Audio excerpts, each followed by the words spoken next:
विश्व के जितने भी भविष्यवक्ता हुए हैं उनमें से यदि एक ऐसे भविष्यवक्ता को खोजना हो जिसकी भविष्यवाणियां 100% सटीक और सही समय पर सही स्थान पर पॉइंट टू पॉइंट सत्य सिद्ध हुई हो, तो वो भविष्यवक्ता केवल और केवल नोस्ट्राडोमस ही हो सकता है। जी हाँ, यही वो भविष्यवक्ता है जिसने पूरे विश्व की राजनीति के बारे में लिखा है और पिछले 500 वर्षों से जिसकी भविष्यवाणियां बिल्कुल सही साबित होती रही है। नोस्ट्राडोमस की 4000 भविष्यवाणियों का संकलन 4 पुस्तकों में प्रकाशित किया गया है और इन भविष्यवाणियों की शैली कविता में होने के कारण इनका नाम सतिया दिया गया है। प्रत्येक सतिया में 100 भविष्यवाणियां हैं जिनमें 15वीं सदी से लेकर आज तक की सभी भविष्यवाणियां बिल्कुल सत्य सिद्ध हुई है। तो अब बात करते हैं नोस्ट्राडोमस की उन 5 भविष्यवाणियों की जिनका लोहा आज पूरी दुनिया मानती है। नंबर 1, नोस्ट्राडोमस ने नेपोलियन बोनापार्ट के बारे में पहले ही लिख दिया था कि इटली के निकट सामान्य परिवार में जन्मा एक बालक विश्व का सबसे बड़ा तानाशाह सम्राट बनेगा और अपने राज्य विस्तार के लिए अमानवीय प्रयत्न करेगा। आगे लिखा कि उसके कुकृत्यों के कारण उसी के साथी उसके साथ विश्वासघात करेंगे और उसे एक द्वीप में बंदी बनाकर रखा जाएगा और वहीं जेल में उसकी मृत्यु हो जाएगी। नेपोलियन बोनापार्ट के बारे में नोस्ट्राडोमस का एक एक शब्द सत्य हुआ। इतिहास साक्षी है कि किस तरह से नेपोलियन बोनापार्ट अपने ही साथियों के विश्वासघात के कारण पकड़ा गया और उसे सेंट हेलेना द्वीप में बंदी बनाकर रखा गया और वही फिर नेपोलियन की मृत्यु हो गई।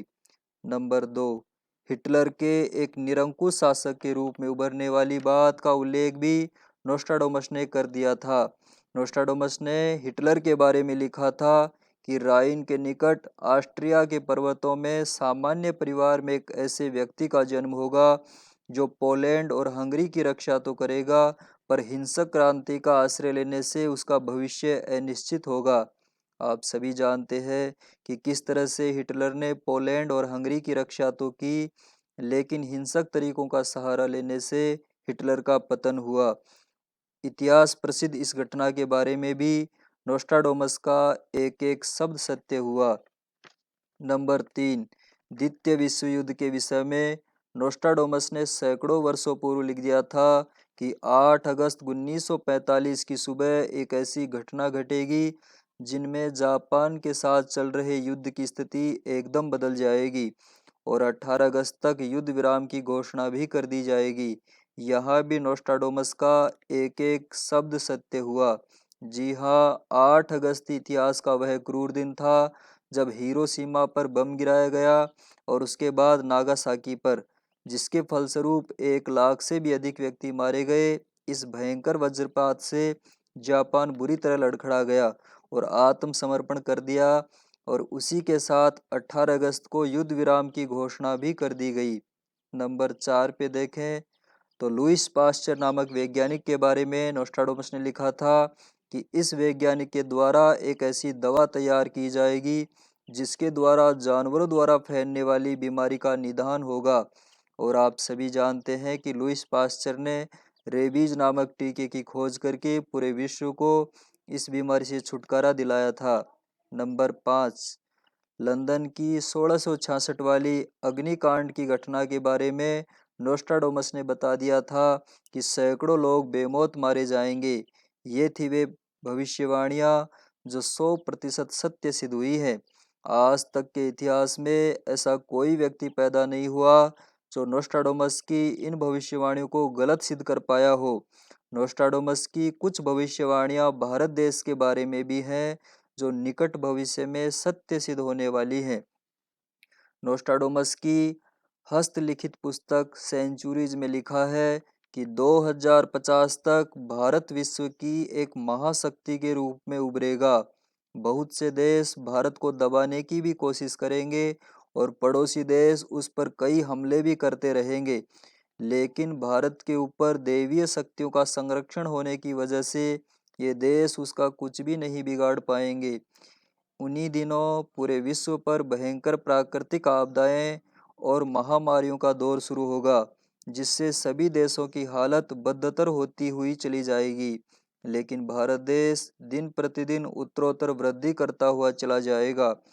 भारत के किसी स्थान पर तेल के स्रोत फूट पड़ेंगे, जिससे इसकी सभी आर्थिक समस्याओं का समाधान हो जाएगा और कल तक यह इंपोर्ट करने वाला भारत देश एक्सपोर्ट करने लग जाएगा।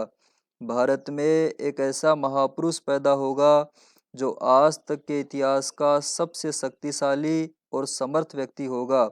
इस महापुरुष द्वारा भारत की पुरातन संस्कृति को नवजीवन दिया जाएगा और भारत में कई आध्यात्मिक संगठन जो मानवता के लिए काम कर रहे हैं, वे सभी संगठन 2040 तक एकजुट हो जाएंगे और इस महापुरुष द्वारा तैयार साहित्य को पूरे विश्व में फैला देंगे, जिससे पूरे विश्व में ज्ञान क्रांति का सूत्रपात होगा।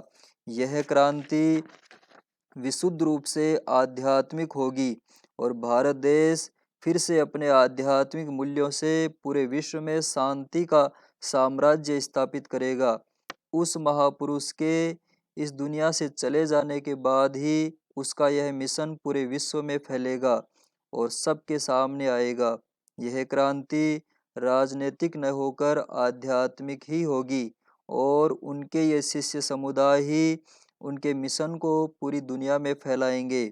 इस प्रकार हमारा भारत देश प्राचीन काल की तरह ही 2050 के बाद पूरे विश्व का नेतृत्व करेगा। यदि यह वीडियो अच्छा लगा हो तो इस वीडियो को लाइक ज़रूर करें। हमारे प्रज्ञापुत्र चैनल को सब्सक्राइब करके बेल आइकॉन को भी प्रेस करें, जिससे हमारे नए वीडियो का नोटिफिकेशन आपको मिल सके। फिर मिलते हैं एक नए वीडियो के साथ, तब तक के लिए टेक केयर। जय हिंद, जय भारत।